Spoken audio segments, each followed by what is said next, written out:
Bonjour à toutes et tous, vous écoutez First Print, votre podcast comics préféré pour une nouvelle émission du format Super Friends. C'est dans cette émission que l'on va à la rencontre des personnes qui font vivre la pop culture et la culture comics par leur travail.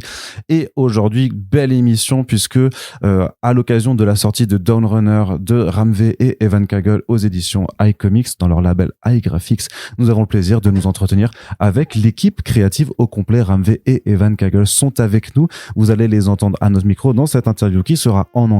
Le générique se lance et puis je vous laisse en compagnie de ces deux auteurs particulièrement talentueux.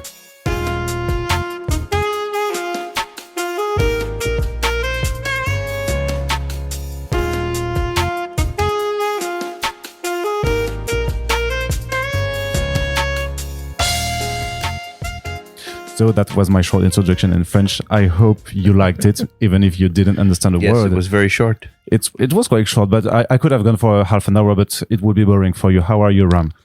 Good.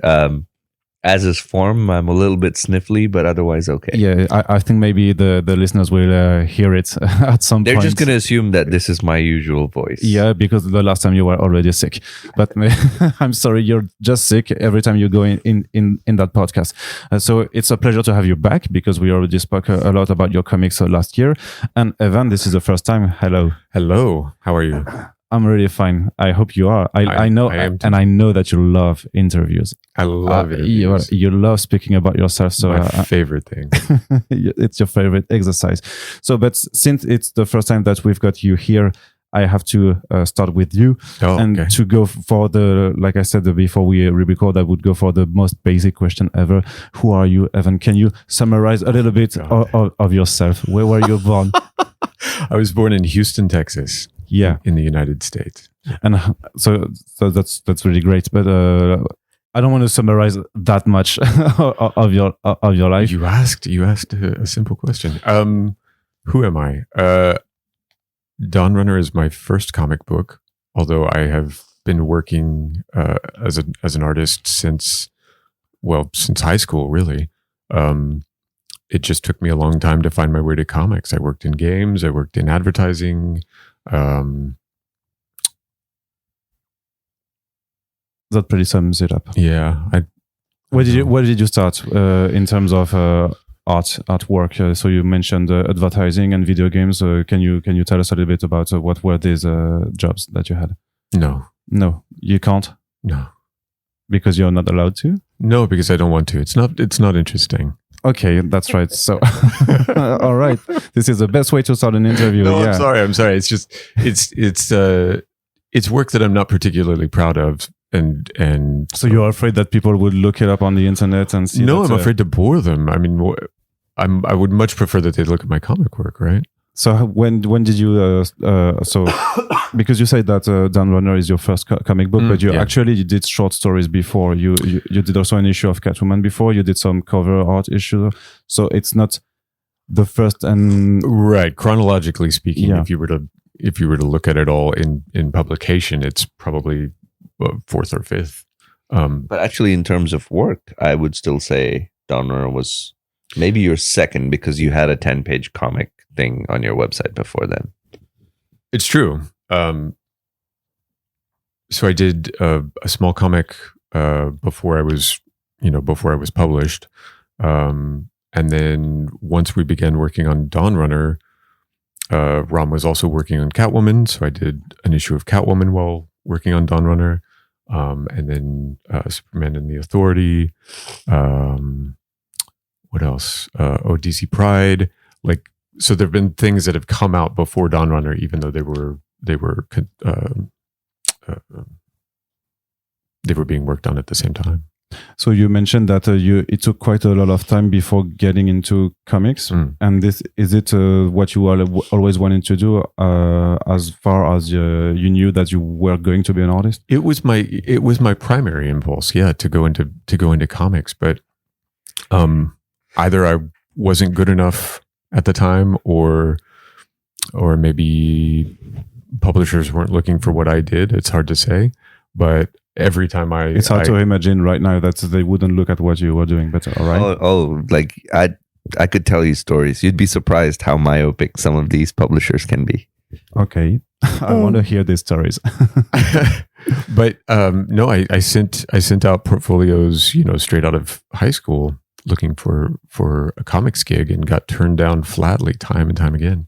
So yeah, going back to the earlier jobs thing, I had to do something, and I wasn't very good at anything else aside from drawing. So yeah, I just went anywhere that I could make a living drawing things. But yeah, comics was where I originally wanted to be.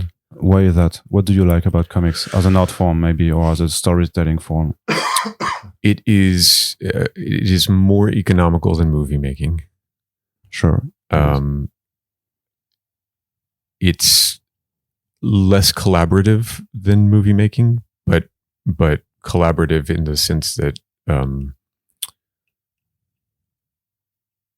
it's committee driven, right? So I think the days of auteur cinema are well and truly over for the most part, at least in American film.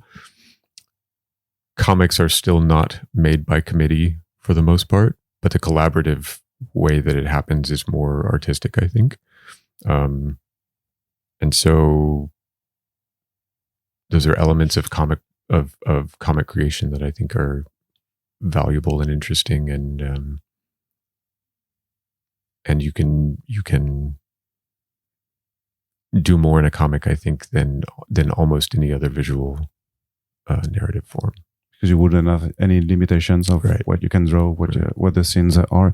You mentioned that you drew for the Catwoman issue that Ram was writing. Is it how you two met or not? No. No, because we'd been working on Dawnrunner for, I think I was on the second issue of Dawnrunner before. At that time, okay. Yeah. So we started talking in 2018, 2019, something like that, around there. He had seen a piece of artwork that I did. I had read Graffiti's Wall, which was his second book.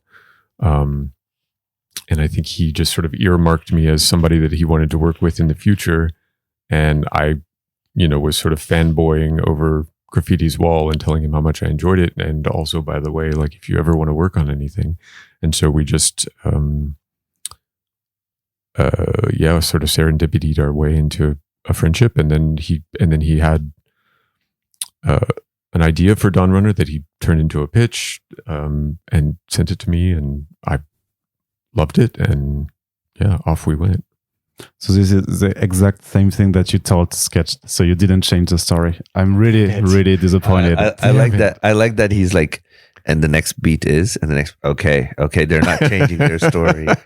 Were you sitting there? You even used the most serendipity. Like this. Yeah, but last time he said it, because I don't say that. Yeah. But because it's in the title. but it's all right. Tell me a little bit about the pitch that you sent Evans. What was the idea originally for Dawnrunner? So you mentioned that you had it maybe watching Pacific Rim, which might be an obvious inspiration maybe for the book. But what was it? Sure, I think the interesting thing about the pitch was that it starts off like Pacific Rim, but ends up being a little bit more like Frequency, which is essentially about two people trying to make a connection despite all the things that stand in their way, including time, including armors, including monsters. So the Pacific thing became a thing because I thought mecha kaiju narratives, certainly contemporary mecha kaiju narratives, had become very focused on, look, big robot, look, big giant monster. Whereas the things that I really enjoyed about the genre were that they were reflective on some level about human beings. And so I had also, this is an influence that I don't mention very often, but I also seen Arrival around the same time. I did in the sketch. Yeah. So, and it's just sketch scraps at this point.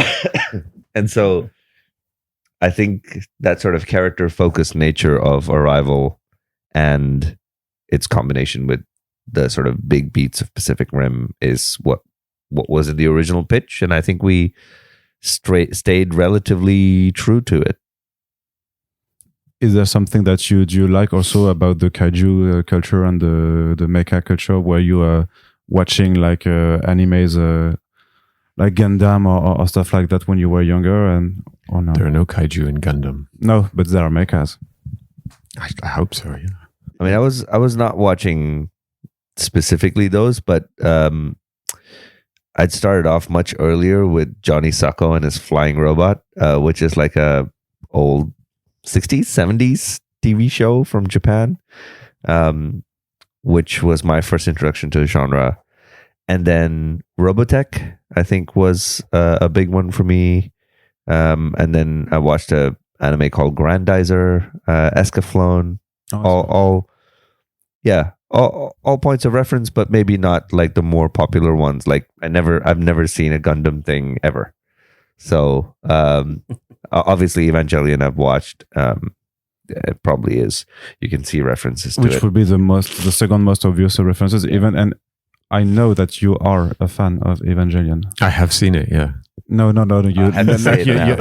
know it by heart. You know that. I have to say it now, and this is credited to Sullivan. It's Evan Cagle. Yeah. Evangelion Cagle. Also, you name it. But no, because I know from the friend did a print of an Evangelion. The Eva one, and you notice that like something was not put correctly on the left hand. So you're that kind of fan. No, it's true. Don't try to lie, please. I think do not lie. I think nerd. I think that he had knobs on all of the fingers, and I pointed out that it was only on the. I just said no, it's not like that. You shouldn't draw it like that. It's not correct. It's embarrassing. It's embarrassing to be that nerdy. Actually, I think you will find. Yeah. I think it's great to be a comic book guy moment. Yeah, it's great to be a nerd in any ways. It's just great. And I also wanted to ask you, for how long have you been a nerd of this kind of giant robot culture? Yeah, since a kid. Yeah. And also, what do you like about that? What do I like about it? There's an element of Huckleberry Finn to it, which is, I know, a little bit weird, but if you hear me out, the idea of someone without strength, a kid who has as his partner someone who does have strength, but who doesn't have standing or doesn't have humanity. And it's something that I tend to see in a lot of mech stories, specifically the idea of pairing someone without strength with this creation that has strength. I just find it super charming. I think it's my North Star when it comes to like giant robot things. Like if there's not a good power imbalance between the hero and the mechs, then I'm not super interested in it. But it's not only the fact that there were giant robots and kaijus in the Dawnrunner pitch that made you go for it. No, because I'm a horror fan as well, and so the elements of body horror, the sort of ghost story element to it, there's an uncanniness. It felt super tailor-made for just all of the things that, and I think by that when you proposed this, we weren't super close yet. Like we didn't know each other's interests. So you didn't know that you were like pitching something that was exactly for Evan. No, I think that was his first response. Was like, "This is tailor-made for me." It's weird. Yeah, I mean, Layla Starr was yet to come. Blue and Green was yet to come. I had no idea that he was even interested in horror, because being a fan of Graffiti's Wall, like there are elements of the uncanny to it, and there's a magical realism, but it's not horror. And so to mix horror and specifically body horror with mechs, that's Was it hard to do a pitch also with some elements that are really present in our pop culture nowadays? And like you mentioned, your references, there are a lot already of mecha and kaiju stories. So is it hard to try to invent a story which will have the elements that make it stand out compared to all the other stuff that we already have? I feel like I've made a career out of doing this. Like in 2016, I pitched These Savage Shores, and I was like, no one in their right mind is going to publish a vampire story in 2016. And lo and behold, they were like, yeah, vampire story, 2016. I think the key is there are obvious gaps. There are always obvious gaps in any kind of larger pattern that you can see. And maybe it's part of the gift or the talent or whatever it is, but I feel like I can see obvious gaps, and I'm not in my own head enough to not want to do the obvious gap that I see. You know what I mean? Like sometimes you see an obvious gap and you're like, you know what? It's an obvious gap. Let it be. Right. I'm not that guy. Someone else is. I'm not that guy. I look at the obvious gap and I'm like, I got to do this. So vampires as colonialism, obvious gap. No one had done it before. These Savage Shores. And so the mecha kaiju story as ghost story, romance, as a story about human connection seemed to be like the most obvious thing. And I don't want to say no one's done it before. I think certainly things like Ava have touched on it, but not quite in the same way. And so I had not done a mecha kaiju story before, and that seemed like reason enough to pitch one. And so you would do that every time that you write a story. It's a very self-conscious process to try to look for the gaps that are obvious, or even try to look at all the other stories that have been done and try not to get into that into the same field. No, I don't think it's in that order. I think it's in the opposite order. In that. Okay. I'm generally curious enough to look at everything in a genre, and the more you look at something, your brain goes like, "This hasn't been done." And it's then like a once fog of war thing, like the more familiar with the territory you become, like the giant section of the map that is covered in fog is like, well, nobody has yet touched this. Yeah. It's like seeing a giant jigsaw puzzle and seeing one piece missing, and you go like, I know the piece that goes there.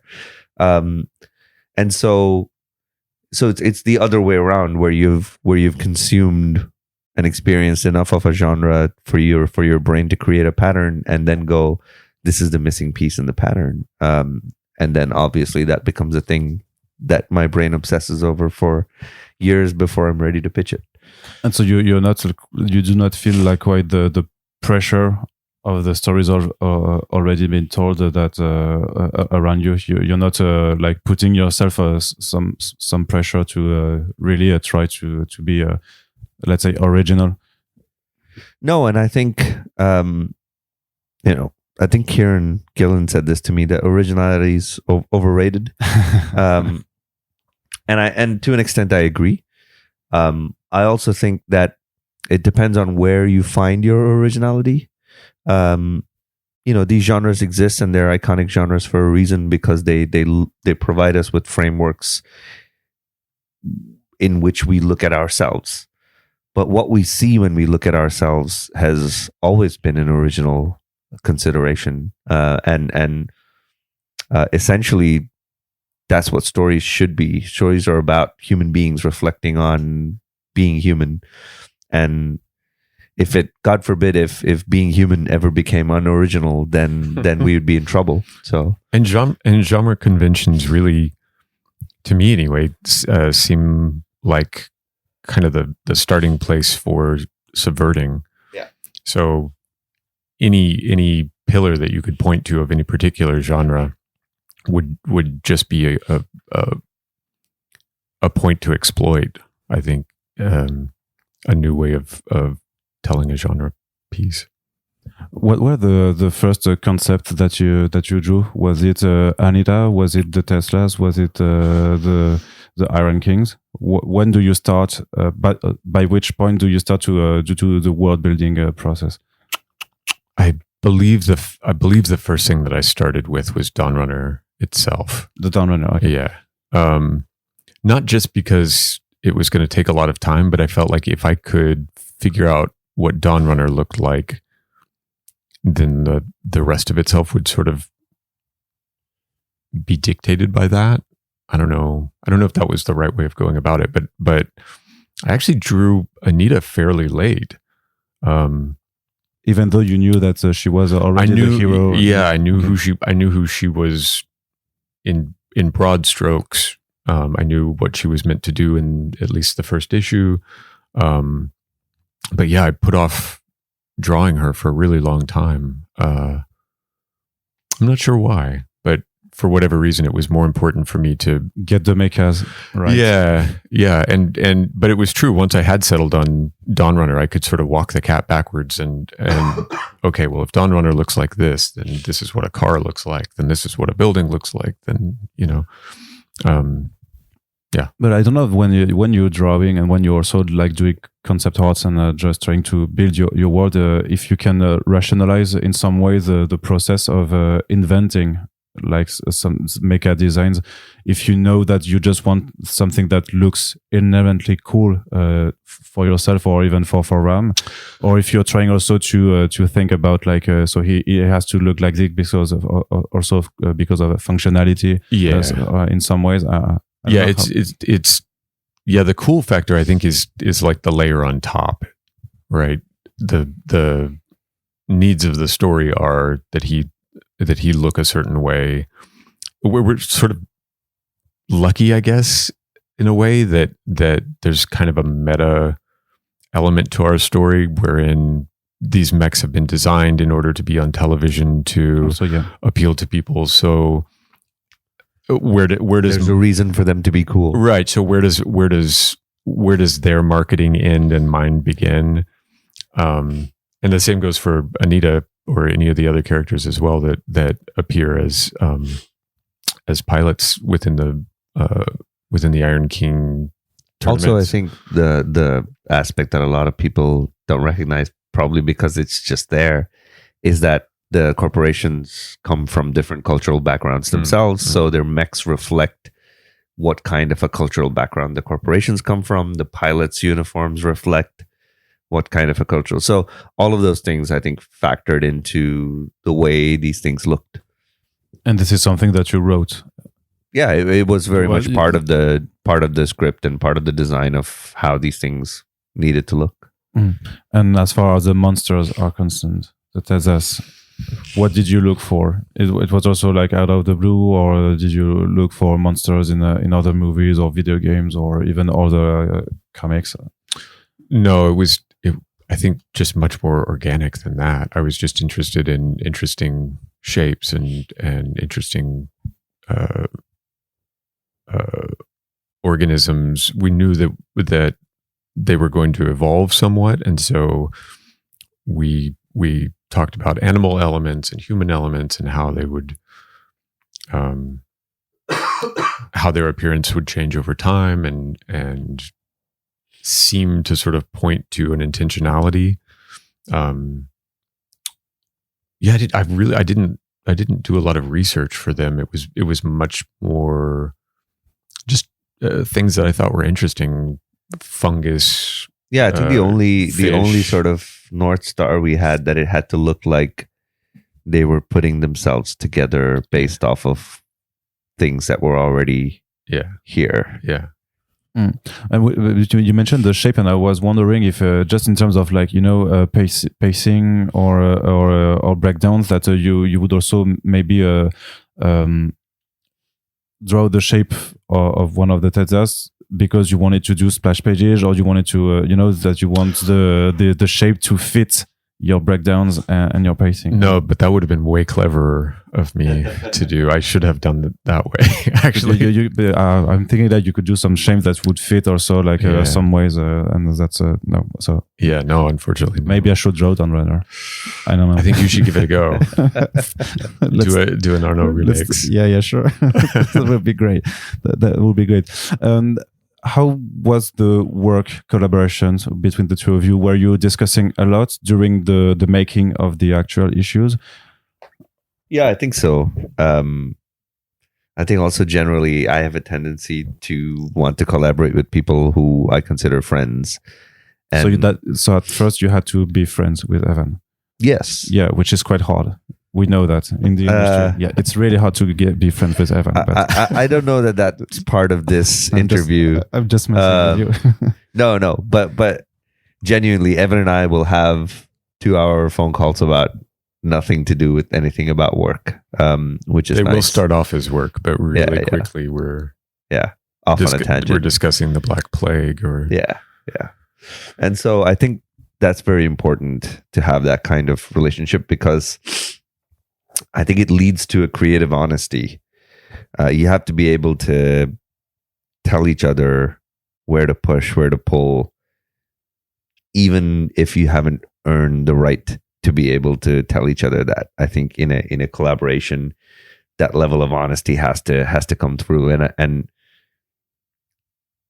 that's why I was saying I think the real collaboration here happened at the layout stage, where the script was something that Evan would take, and then Evan would go, maybe I don't enjoy this part, or maybe I want to do something else with the way these panels are set up. Or sometimes he'd have layouts, and I'd go, well, I actually saw this a little bit differently in my mind. Yeah, And or so- I just completely misread it. yeah, I mean, there and were a lot of sometimes times that I just got yeah. it wrong. Yeah. And but also like sometimes that would lead to happy accidents where we were like, let's keep it because I think it works. And, and I guess it took you have to get to be honest with each other, especially if at some point you misread something or you do not agree on something, and you have to just say it bluntly. That's maybe the only rule that we have in collaborating is like that the story comes first. That no matter what else happens, like nothing is personal, nothing is sacred. It's all about what makes for the best story. So, And I think it's easier described in hindsight than actually acted upon, and I think that's part of the personality of people, and that's why I say it's important to be friends with someone, because certainly in this creative field, when I say I'm friends with someone, it's usually someone that I can have that level of honesty with. there's a huge amount of trust involved. Yeah. To creatively allow somebody I won't say the right, but you will give somebody the chance to trample on you, and to be comfortable enough to say like, this is both of us trampling one another in a way to make the story better, and that takes a lot of trust. Yeah. So does it mean that you had some issues on the issues? Did you have to redraw some stuff or go back and? All the time. But you're not working on digital, or are you? Yeah, I am. Yes, yeah. Okay, so that was maybe easier to if you had done it on paper. For sure. But I want to point out here, like Anand Radhakrishnan, who collaborated with me on Blue and Green, Graffiti's Wall, doesn't work digitally. And even he still has to do it. Yeah. Because I think otherwise, why do it? Yeah. Although if your primary priority is to be efficient in a way that even tosses the sanctity of what you're trying to do, then why are you doing it? Mm-hmm. Then it's just an exercise in efficiency and not an exercise in storytelling. Well, you could argue that it's both in creativity and efficiency, because you also still have to put the book out. But there are and to be read to also. Yeah, I agree. But there are enough people out there in the world who think finished is better than perfect. So I think it's okay to have some people who still think no, perfect is still pretty freaking awesome. And I have this argument with people all the time. I say, so are you saying the Sagrada Familia is like crap because it's not finished? And I think it's okay to have aspirations. We've been trained as a generation of creators to with this idea that finishing something is more important. Well, it is when you find yourself incapable of finishing something. Yeah. But once you've achieved that, put it aside, and suddenly making something good becomes more important. And you're allowed to have these switches in priorities. And I think too often, because publishing and putting out these books is an exercise in profit making, et cetera, the priorities of a publisher and the priorities of a marketplace are transferred onto a creative as their priorities. I think it's important to recognize that, okay, all of those things exist, but your creative priorities are necessarily different. And it's okay to believe that. And it's okay to be that way. It's not, I'm not making... And they employ whole teams of people to think like that. Yeah. It doesn't... You're not paying me to think like that. You're paying me to think not like that. Yeah, exactly. And the number of people who give advice like how to be a good comic book artist, finish your pages on time every day. I mean, no one says how to be a good comic book artist, learn how to draw every day, practice anatomy no one gives this advice. And I find that in any circumstance, if I come across 9 people who are going to give the be efficient advice, then I will be the one person to be like, nah, don't be efficient, be good. But you could say that this would apply more in the mainstream comic books and in the superhero genre, where you have to really put on monthly series. Maybe for a creator owned stuff, you have the freedom to take more time because you own the book. You don't have to answer for a big publishing director. What was the book that Alan Moore did with Bill Sienkiewicz? That was unfinished. Yeah, Stray Toasters. No. That was Sienkiewicz by himself. Yes, what was it? I've got it on my tongue. Damn it. So, just as an example, Never finished. But and pretty freaking awesome. And absolutely mythical in status now. Like people talking about having come across pages of it. In big numbers. Big numbers. Thank you. Coming across pages of it, in abandoned house somewhere, like somebody finds I love that that's unfinished. I love that gets to be a strange artifact of a collaboration that didn't conclude but still exists. Just because it doesn't end doesn't mean that it's any less of an interesting or imaginative endeavor. Also, like how many people here know how many pages of Sandman were delivered on time? Yeah, I don't. Nobody. I don't. Nobody. I guarantee you, nobody asked that question when they walk up to a store and they pick up this book. Was this book made on time, professionally and efficiently? Nobody asked that. Yeah. So even if it was delayed, finished well past where it should have been finished, I think 10 years down the line, all of those considerations pale in. Be gone. Yeah. If you've made something good. But I think it's easy to control making something on time. It's much harder to control making something good. And I think it's that lack of control that frightens people. So people try to find ways of being able to control what you can about the work.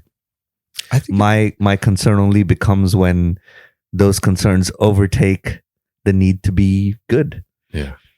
So is it the same way that you think when you're working with Evan on Dawnrunner, that when you're doing, for example, New Gods, which is for a mainstream publisher, is it, or even with the other mainstream book that you did, because you can still that way, but at some point I would say that I don't know, Ben or Benarthi or Jim Lee would say, hey, you still have to get that book but, all the time. I agree, but also look at Jim's own work. He has been notorious for not turning in pages on time. But he's the big boss, so maybe he allows himself. But that's not true. I think people have this impression. Like I met him in New York just a few weeks ago, and he was very kind in looking at Evan's pages and going, I have no idea how Evan completes these in time, and I have some advice for him that will help him, get these pages in. So even I think editorial, especially people who've had creative experience, are aware of this need. Like, I think we've also been really fortunate with editorial on New Gods, in that I feel like they have an insight into the way that we work, and so we've scheduled accordingly in a way that doesn't make for a lot of rushing around. I'm not pulling my hair out, getting pages done, and still. And these are not like mutually exclusive things. They're not, right? They're not like, mutually exclusive. They just they tend to be in most environments, because I think most people kind of shut the door before they realize it could be both ways. Yeah, and at this point, we've worked on enough DC things, and I've worked on enough DC things outside of Evan, and none of them have been delayed, but none of them also meant that we had to sacrifice making good things. Clever scheduling can get you everywhere. Yeah. I was wondering, because you mentioned that you work digitally, and still there's in the collector edition the big 4-page spread that I did. But I was just wondering how you were, since you work digitally, so there's a screen. So I don't know how you were setting up the side of the pages to get everything done. What was the idea? Because it's, and especially that double spread is the 4-page spread is a double spread in the normal printed edition. So I have to punt on this one because I actually laid that out on paper. So he was laying from the paper. I knew that was so. Okay, so this is the only exception that made the rule. The exception that proves the rule.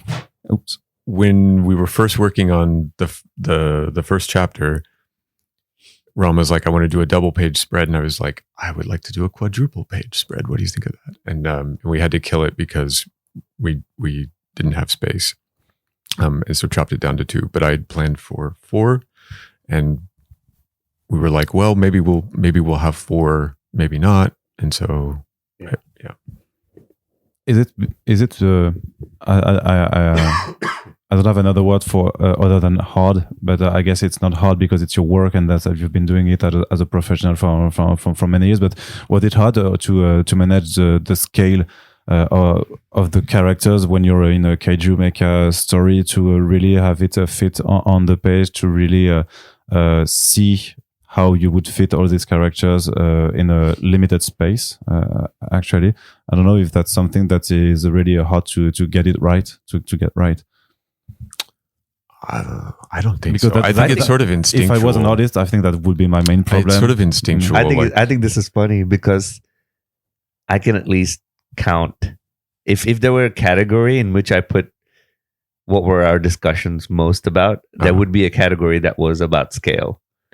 How to represent things of different scale in the same panel. Oh, okay. And we did discuss that a few times, especially when there were, panels of like people being carried in the mecha's hands. See, I remember conversations of scale being more like, what is our scale? Yeah. Like how many feet, how many meters, stuff like that. In terms of pure design, or also in terms of like credibility, No, I mean, just if for no other sake than for continuity, and I still fudged it just because you have to. You have to in some places. I think it would be impossible to. Hopefully not too bad, but holding people in your hand versus jumping over a wall, some of it's and also like some of the fight sequences where something's in the foreground, something's in the background, and they're both ginormous things, but you still have to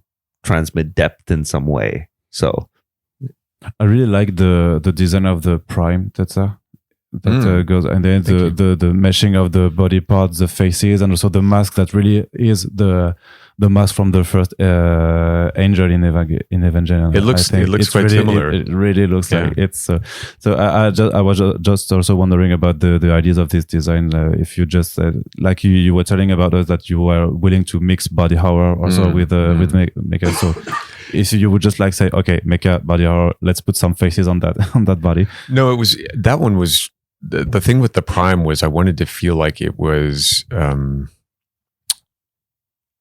Like it was cycling through its possibilities, that it didn't know exactly how it was going to fight, and so that you would see different elements just sort of cycle through it, that sort of wash over it.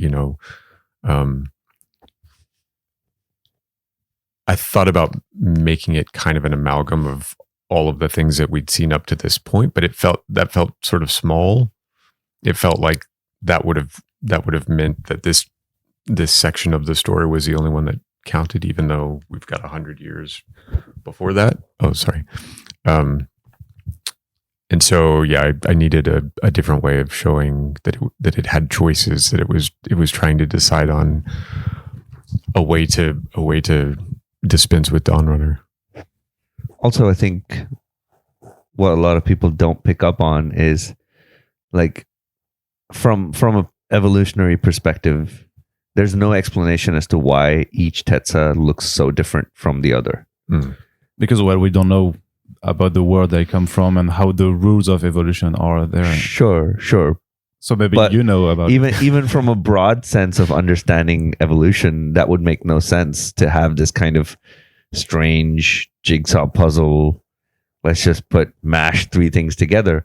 But yes, I do know why they are like that, because I know what their evolutionary prerogative is.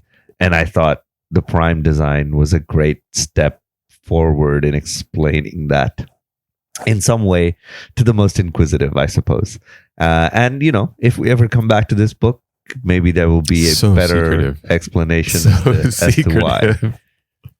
But yeah, I would say because I'm just bragging. I've got a PhD in biology, so I would say like the prime has more mouth, so he can eat more, and so that's why I make it stand out as one of the other dumb biology, evolutionary biology.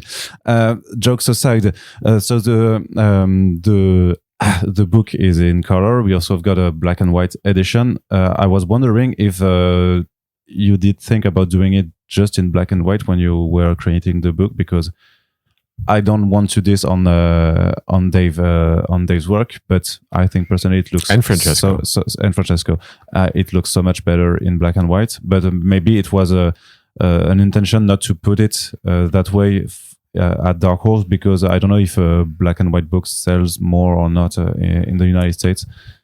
Well, also like, why take one stab at something when you can have two stabs at something?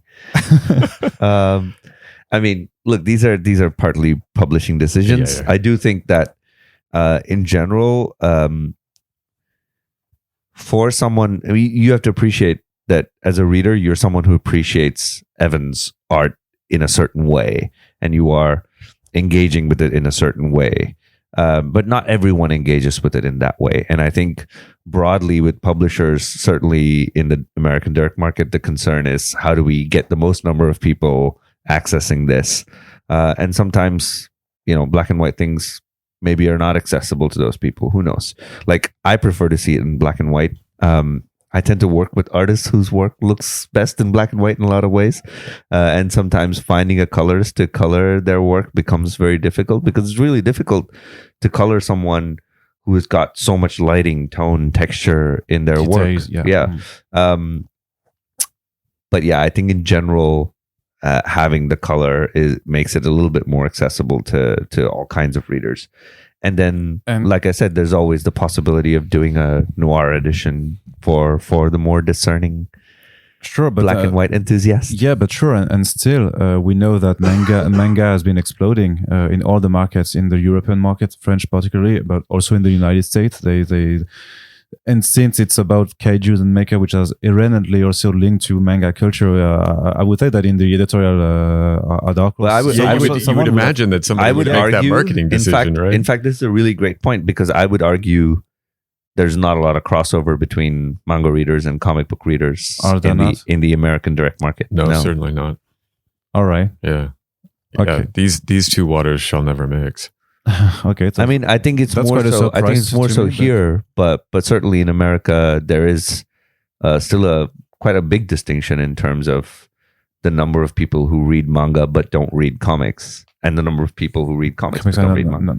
But I mean, again, if you were a shrewd marketer, you could say, put Dawnrunner in color, put Dawnrunner in black and white, and then maybe it will cross appeal to. But there were so many shops who did exactly that. Certainly, even in the UK, in the US, I know shops that were like, we're going to put Dawnrunner in the manga section and put Dawnrunner in the comic section. So yeah.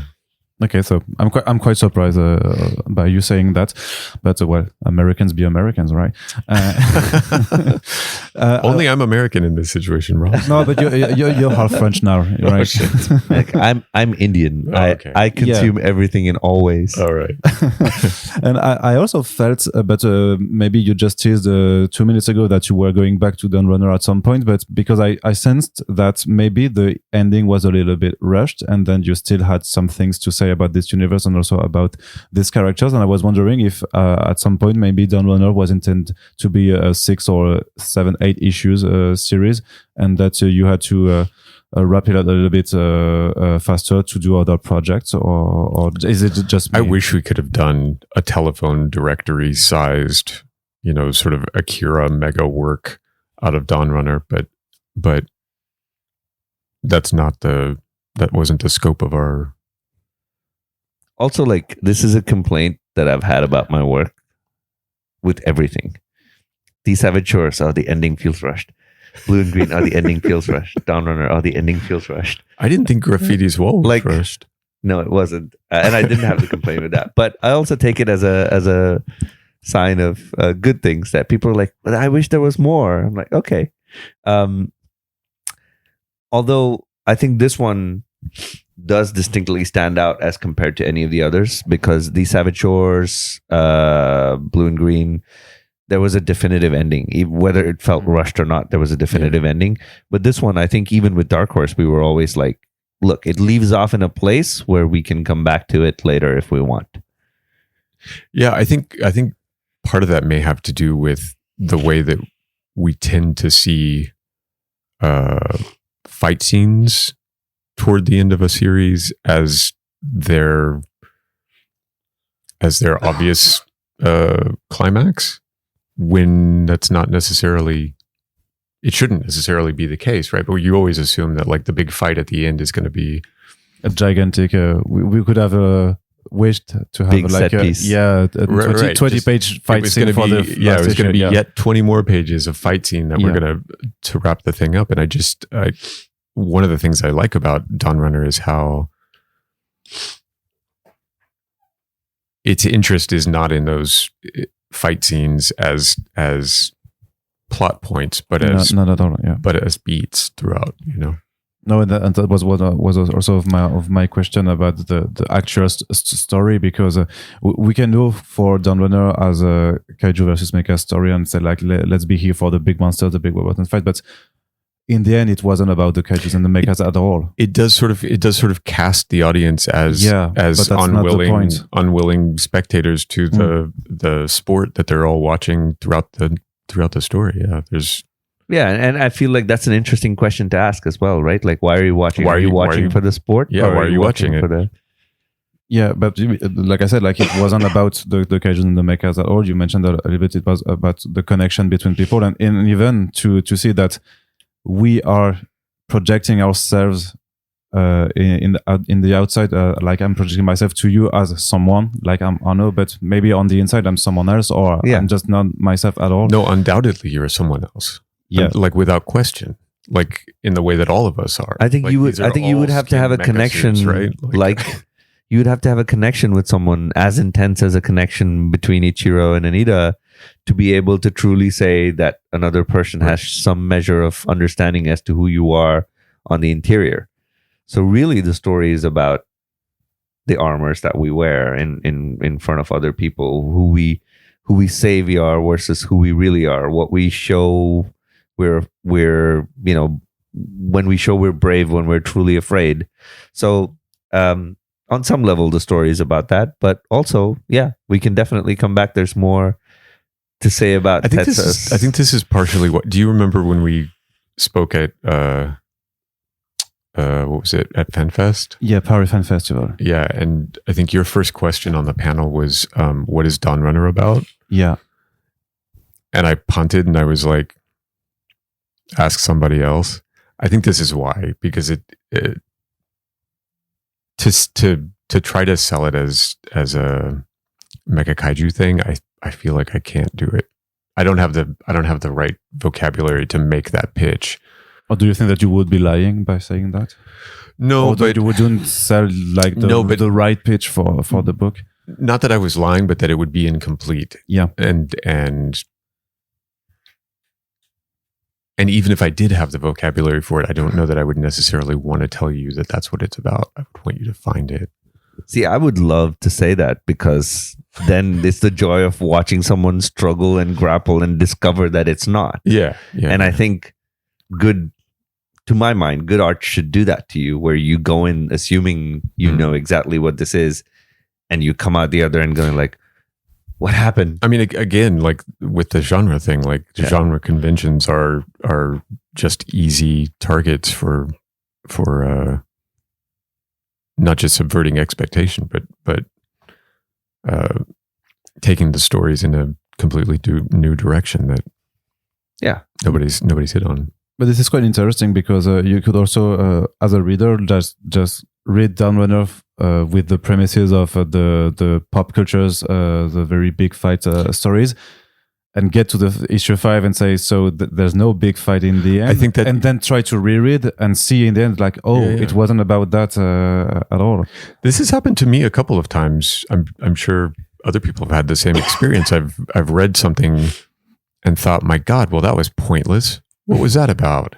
Why on earth did I just spend all this time reading these pages that ultimately led nowhere? And it was so vexing that it made me go back and sort of with a fine-tooth comb go, oh my God, it's actually far crazier than I thought. And it was reader error. It was human error in understanding what was actually meant to be there.